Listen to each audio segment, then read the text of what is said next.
नमस्कार मित्रों, स्वागत है आपका हमारे चैनल मोटिवेशन टीवी में। आज की ये कहानी जीवन की तमाम छोटी बड़ी तरह की समस्याओं से परेशान इंसान को समाधान देगी। एक किसान अपने गांव की परेशानियों से बहुत दुखी था। किसी ने उसे अपने दुखों के निवारण के लिए बुद्ध की शरण में जाने को कहा, जो कुछ दिनों के लिए यहाँ से कुछ दूर एक गांव में आया है, वह निश्चय ही तुम्हारे सब दुखों का निवारण करेगा। यह सुनकर किसान बड़ी इच्छा से बुद्ध की शरण में गया, यह सोचकर कि बुद्ध उसे उसकी समस्याओं, मानसिक पीड़ा, तनाव और दुखों से मुक्ति दिलाएंगे। वह बुद्ध के पास पहुंचा। उसने बुद्ध से कहा कि हे बुद्ध, मैं एक किसान हूं, मुझे खेती करना पसंद है, लेकिन बारिश कभी भी पर्याप्त नहीं होती और मेरी फसलें बर्बाद हो जाती हैं। पिछले साल मेरे पास खाने के लिए कुछ नहीं था और इस साल भी अत्यधिक बारिश के कारण फसल को बहुत नुकसान हुआ। मेरे पास खाने के लिए पर्याप्त भोजन नहीं है। किसान ने कहा, मैं शादीशुदा हूँ, मेरी पत्नी मेरा ख्याल रखती है, मैं उससे प्यार करता हूँ, लेकिन कभी कभी वह मुझे बहुत परेशान करती है और घर में बहुत क्लेश हो जाता है, जिससे मुझे लगता है कि अच्छा होता अगर वह मेरी जिंदगी में नहीं आती। मेरे भी 2 बच्चे हैं, कभी कभी मेरे बच्चे भी मेरा अनादर और अवज्ञा करते हैं, मेरे निर्देशों का पालन नहीं करते। किसान लगातार बुद्ध को अपने दुखमय जीवन के बारे में ऐसी तमाम बातें बता रहा है। बुद्ध उस दुखी किसान की समस्या को ध्यान से सुनते रहे। अपनी जिंदगी की सारी परेशानियां बताने के बाद जब उन्हें राहत महसूस हुई तो वह चुप हो गए। अब उसके पास बताने के लिए कोई और समस्या नहीं बची थी। अब वह चुपचाप बैठकर बुद्ध की ओर देख रहा था और अपनी समस्या का समाधान पाने के लिए बुद्ध के उत्तर की प्रतीक्षा कर रहा था। लेकिन बुद्ध चुप थे। किसान ने फिर कहा, हे बुद्ध, मैं आपकी शरण में आया हूँ, कृपया मेरे जीवन की इन समस्याओं का समाधान करें। बुद्ध ने कहा, मैं तुम्हारी कोई मदद नहीं कर सकता। किसान आश्चर्यचकित होकर बोला, अरे, यह आप क्या कह रहे हैं? सब कहते हैं कि आप सबके दुख दूर कर देते हैं, तो क्या तुम मेरी समस्याएं हल नहीं करोगे? इसलिए कि मैं एक गरीब किसान हूं। बुद्ध ने कहा, मुश्किलें हर किसी के जीवन में आती हैं। जीवन में दुख और परेशानियां आना स्वाभाविक है। व्यक्ति के जीवन में अक्सर उसके कर्मों के अनुसार परिस्थितियां बदलती रहती हैं, जिससे सुख, दुख, निराशा और क्रोध आता है। नए रिश्तों का बनना, पुराने रिश्तों का बिगड़ना, रिश्तों में मिठास और कड़वाहट, ये सब सामान्य है। यह जीवन का हिस्सा है और यह जीवन का चक्र है। हकीकत तो यह है कि हम सभी के जीवन में अनेक प्रकार की कठिनाइयां हैं। इन कठिनाइयों का समाधान आप और मैं नहीं कर सकते, कोई नहीं कर सकता। जिंदगी और जिंदगी में बनने वाले रिश्ते स्थिर नहीं होते। एक दिन रिश्तेदार भी चले जाएंगे और जिंदगी भी खत्म हो जाएगी, लेकिन ये समस्याएं वैसे ही रहेंगी जैसे आज आपकी जिंदगी में है और कल किसी और की जिंदगी में होंगी। इस पर किसान अपना नियंत्रण खो देता है और क्रोधित हो जाता है और ऊंची आवाज में बुद्ध से कहता है कि हर कोई कहता है कि तुम्हें एक महात्मा, एक सिद्ध पुरुष, एक प्रबुद्ध व्यक्ति होना चाहिए। मैं इस विश्वास के साथ यहाँ आया हूँ कि आप मेरी मदद करेंगे। यदि आप मेरी समस्याएं हल नहीं कर सकते तो मेरा यहाँ आना व्यर्थ था। हर कोई झूठ बोलता है कि वे समस्याओं का समाधान करते हैं। आपने मेरी एक भी समस्या का समाधान नहीं किया। तुमसे अच्छे तो वह महात्मा हैं जो 2 वर्ष पहले मेरे घर आए थे। उन्होंने मेरे लिए यज्ञ कराया, दान दक्षिणा दिलवाई और मेरे मन को असीम शांति मिली। कुछ सुख भी बढ़े और कुछ दुख भी कम हुए, लेकिन तुमने मेरी कोई भी समस्या हल नहीं की। तुमने मुझे सीधे तौर पर मना कर दिया। बुद्ध ने कहा, क्या वह सब करने से जीवन के सारे दुख समाप्त हो गए? इतना कुछ करने के बाद भी अब आप इतने परेशान क्यों हैं? अब आप पहले से भी ज्यादा दुखों से घिर गए हैं। तात्पर्य यह है कि जीवन में दुख कभी समाप्त नहीं होते। किसान बोला, तो क्या मैं मान लूं कि तुम मेरी मदद नहीं कर सकते? यदि आप ऐसी छोटी छोटी बातों का समाधान नहीं कर सकते तो आपके उपदेशों का क्या लाभ। बुद्ध ने कहा, मैं तुम्हारी इस समस्या का समाधान तो नहीं कर सकता, लेकिन हाँ, मैं तुम्हारी 84वीं समस्या का समाधान अवश्य कर सकता हूँ। किसान आश्चर्यचकित हो गया और बोला, 84वीं समस्या क्या है बुद्ध ने कहा, यानी कि तुम अपने जीवन में कोई समस्या नहीं चाहते। आपकी सारी समस्याएं इसी समस्या के कारण उत्पन्न हुई हैं। यदि आप इस तथ्य को स्वीकार कर लें कि जीवन में समस्याएं मौजूद हैं और समस्याएं जीवन का हिस्सा हैं, तो आप जीवन की समस्याओं से विचलित नहीं हो पाएंगे। आप जीवन में आने वाली समस्याओं से विचलित हो जाते हैं क्योंकि आपको लगता है कि आप दुनिया के सबसे दुखी व्यक्ति हैं, जबकि सच्चाई यह है कि हर किसी को अपना दुख सबसे ज्यादा महसूस होता है। लेकिन जिस दिन आप यह समझने लगेंगे कि मेरा कष्ट अन्य लोगों की तुलना में बहुत कम है, उस दिन से कोई भी दुख आप पर प्रभाव नहीं डाल पाएगा।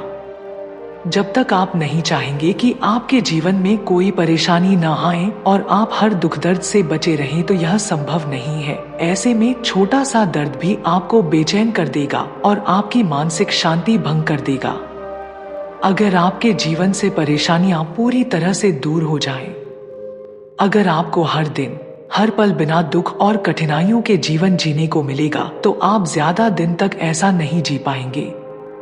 एक समय आएगा जब आप हर दिन एक ही तरह की जिंदगी जीने से पूरी तरह से तंग आ जाएंगे और ऊब जाएंगे, क्योंकि जीवन में किसी भी चीज की अधिकता जीवन के लिए भयानक समस्याएं पैदा करती है। आरामदायक जीवन जीने से आप मन और शरीर दोनों से विकलांग हो जाएंगे।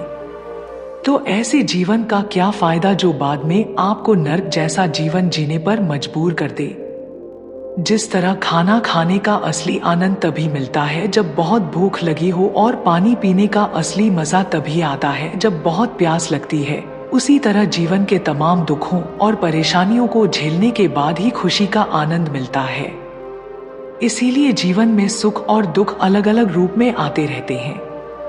हम चाहकर भी जीवन से सुख दुख को खत्म नहीं कर सकते, लेकिन उनसे इतना ऊपर जरूर उठ सकते हैं कि कोई भी बड़ी समस्या मन को विचलित न कर सके। इसके लिए अपने मन को शक्तिशाली बनाएं, धैर्य रखें, प्रतिदिन आध्यात्म का ध्यान करें, ज्ञान बढ़ाओ।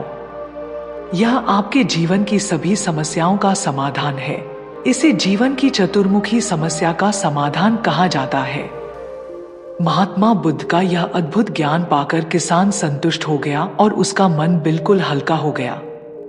मन में जो समस्याएं परेशान कर रही थी, उनके प्रति जिज्ञासा शांत हो गई। किसान ने अपनी आंखें बंद कर ली और आनंद का अनुभव करने लगा। किसान को समझ आ गया कि वह अब तक क्या गलती कर रहा था और वह बुद्ध के चरणों में गिर गया।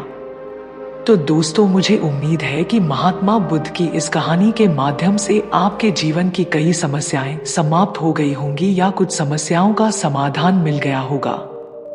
तो आइए बढ़ते हैं हमारी अगली कहानी की तरफ। बुद्ध एक बार अपने शिष्यों को आश्रम में उपदेश दे रहे थे और अंत में उन्होंने कहा, जागो, समय समाप्त हो रहा है। 1 घंटे बाद वह अपने निकटतम शिष्यों के साथ बाहर निकले, जिनमें सदैव सेवा करने वाले प्रेमानंद और हमेशा जिज्ञासु शिष्य भी शामिल थे। बड़ी संख्या में लोग अभी भी महात्मा बुद्ध की एक झलक पाने के लिए इंतजार कर रहे थे। बुद्ध एक शांत कोने में द्वार के पास रुक गए ताकि भीड़ छंट जाए और वे वहां से गुजर सकें। तभी एक महिला ने उसे देखा और दौड़ती हुई आई। उसने झुकते हुए कहा, तथागत, मैं एक नर्तकी हूँ और मुझे शहर के सबसे अमीर व्यापारी की हवेली में प्रदर्शन करना था।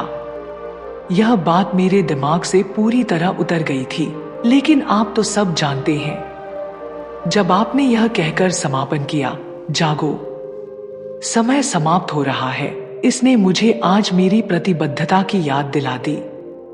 मैं आपको पर्याप्त धन्यवाद नहीं दे सकती। आज मुझे जो भी प्राप्त होगा उसका आधा भाग आपके चरणों में अर्पित कर दूंगी। बुद्ध मुस्कुराए और उसे आशीर्वाद दिया। वे मुश्किल से कुछ ही कदम चले थे कि एक आदमी बुद्ध के पास आया और उनके पैर पकड़ लिए। बुद्ध ने उससे उठने को कहा। हे भंते, उस आदमी ने कहा, मैं जानता हूँ कि आप कभी किसी का मूल्यांकन नहीं करते, इसलिए मुझे अपना सच आपके सामने कबूल करना होगा। कई महीनों से मेरी नजर एक अमीर आदमी के घर पर है, जहाँ मैं सेंध लगाने और चोरी करने का इरादा रखता हूँ। आज मैंने उन्हें आपके प्रवचन में भाग लेते देखा और बाद में अपने परिवार को बताया कि वे दूसरे शहर जा रहे हैं। आपकी आखिरी पंक्ति, जागो, समय खत्म होता जा रहा है, ये सुनकर मुझे एक झटका लगा। मैं जानता हूँ कि आपने मुझे संकेत दे दिया है और मैं आज रात अपने मिशन में सफल होने जा रहा हूँ। अगर मुझे अच्छा इनाम मिले तो मैं हमेशा के लिए चोरी करना छोड़ दूंगा। तथागत केवल मध्यम मार्ग का उपदेश देते हैं। बुद्ध ने तीसरे व्यक्ति में खुद का जिक्र करते हुए उस व्यक्ति से कहा, तथागत कभी किसी को ऐसा कुछ करने के लिए प्रोत्साहित नहीं करेंगे जो किसी अन्य व्यक्ति की भलाई को नुकसान पहुंचाए। मैं बस इतना जानता हूँ कि उपदेश में आपकी अंतिम टिप्पणियां मेरे लिए थीं, उस व्यक्ति ने कहा और बड़े सम्मान के साथ बुद्ध से विदा ली। इससे पहले कि बुद्ध कुछ कह पाते, वह आदमी पीछे हट गया। कितना अजीब आदमी है, बुद्ध के शिष्य ने प्रेमानंद से फुसफुसाकर कहा। प्रेमानंद ने बदले में केवल मुस्कुरा दिया। न्याय मत करो, बुद्ध ने उन दोनों को धीरे से डांटा। जल्द ही यह बात फैल गई कि जागृत महात्मा बुद्ध अपने शिष्यों के साथ विहार के बाहर टहल रहे हैं और भीड़ फिर से इकट्ठा होने लगी। बुद्ध ने निर्णय लिया कि वापस जाना ही बेहतर होगा। तभी एक बूढ़े व्यक्ति ने, जो अच्छे कपड़े पहने हुए था और किसी अमीर व्यक्ति की तरह सज-धज कर तैयार था, बुद्ध को रास्ते में ही रोक लिया। हे बंते, सदा दयालु बुद्ध, उसने हाथ जोड़कर और आंखें डबडबाकर कहा, मैं अपना सारा जीवन भौतिक चीजों के पीछे, इस लक्ष्य और उस लक्ष्य का पीछा करते हुए दौड़ता रहा। अधिक प्रसिद्धि, अधिक सोना, आलीशान मकान, अय्याशी, छल और अनैतिक विचार, यही मेरे जीवन का सारांश है। किसके लिए, किस लिए, मुझे आश्चर्य है। आपके आज के प्रवचन ने मेरी आंखें खोल दी, विशेषकर जब आपने समापन वक्तव्य दिया, जागो, समय समाप्त हो रहा है। इतने दृढ़ विश्वास के साथ मुझे तुरंत पता चल गया कि यह मेरे लिए है। मैंने भौतिक प्रयासों से हटने और निर्वाण की दिशा में लगन से काम करने का फैसला किया है। मैं तुम्हें कभी कैसे चुकाऊंगा? बुद्ध ने उस व्यक्ति को आशीर्वाद दिया और अपने निवास पर लौट आए, जहां पेड़, पक्षी, हिरण और शांत गोपनीयता उनका इंतजार कर रहे थे। प्रेमानंद ने उनके पैर धोए और दूसरे शिष्य ने उन्हें नारियल पानी दिया और बुद्ध के दोनों शिष्यों ने उसे पंखा डालना शुरू कर दिया, जबकि नंदा और उपाली ने उसकी विश्राम कुटिया को ठंडा करने के लिए उसकी फूस की दीवारों पर छिड़कने के लिए पानी की बाल्टियां भर दी। ध्यान दो मेरे आध्यात्मिक पुत्रों, बुद्ध ने उन्हें करीब बुलाया। तथागत ने पूरी मंडली के लिए एक ही बयान दिया, लेकिन अलग अलग लोगों के लिए इसका मतलब अलग अलग था। हर एक ने अपनी समझ, सुविधा और परिस्थिति के अनुसार इसकी व्याख्या की। इसलिए मैं कहता हूँ, आपकी मुक्ति केवल आप पर निर्भर करती है। क्या आपने देखा है कि जब दूसरा व्यक्ति हमारे कार्यों को स्वीकार नहीं करता है या हम उनके कार्यों को स्वीकार नहीं करते हैं, तो हम संघर्ष में पड़ जाते हैं। उनकी हरकतें सही नहीं लगती, या इससे भी महत्वपूर्ण बात यह है कि उनका नजरिया हमारे जैसा नहीं है। हो सकता है कि वे एक ही संस्कृति में पले बड़े हों, हो सकता है कि उन्होंने आपके जैसे ही स्कूल में पढ़ाई की हो सकता है कि वे आपके ही घर में पले बड़े हों, और फिर भी इसका मतलब यह नहीं है कि वे दुनिया को उसी माध्यम से देखते हैं, आंखों का एक ही सेट।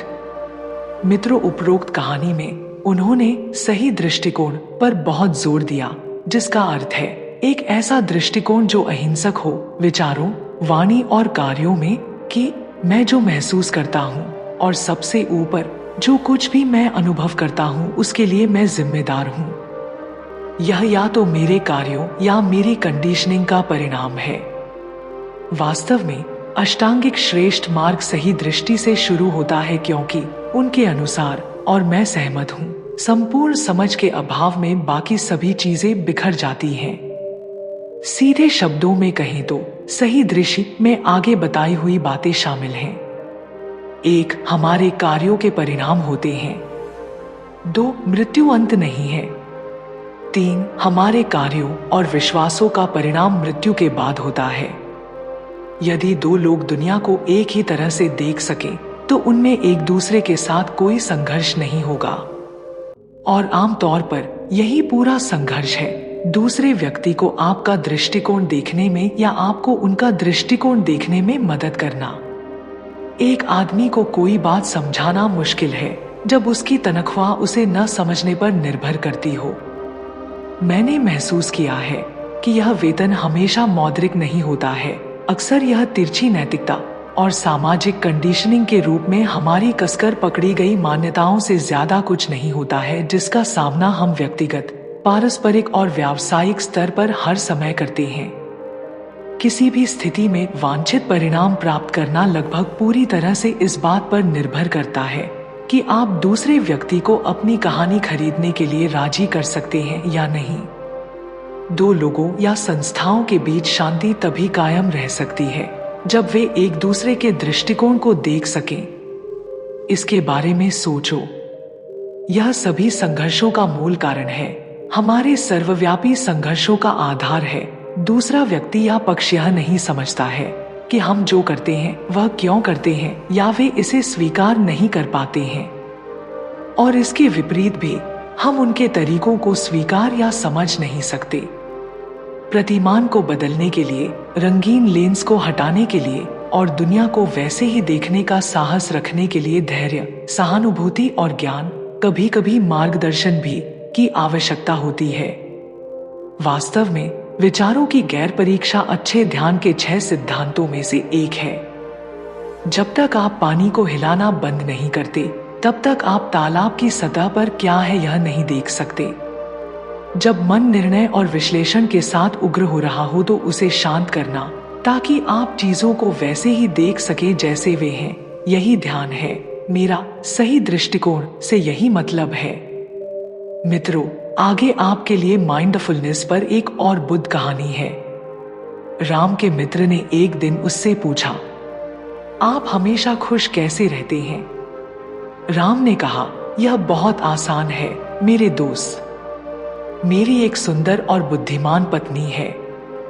चाहे मेरा दिन कितना भी तनावपूर्ण क्यों न हो, मैं घर जाता हूँ और उसके साथ एक शांत अंतरंग शाम बिताता हूँ और मेरा सारा तनाव दूर हो जाता है। वास्तव में यह काम करता है, मुझ पर विश्वास करो। उसे धन्यवाद दिया। लगभग 2 सप्ताह बाद जब राम अपना खाना खा रहा था, उसने दरवाजे पर दस्तक सुनी। यह उसका दोस्त था जो नीचे की ओर देख रहा था। हाँ, आप, अब सब ठीक? राम चिल्लाया।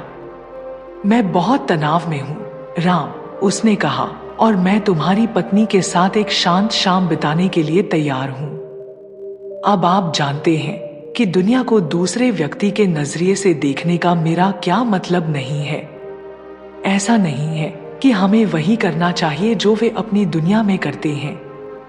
अक्सर इसका सीधा सा मतलब यह होता है कि हम अपनी दुनिया में संभावनाओं की एक पूरी श्रृंखला लेकर आते हैं ताकि हम स्थिर और प्रतिगामी न बने।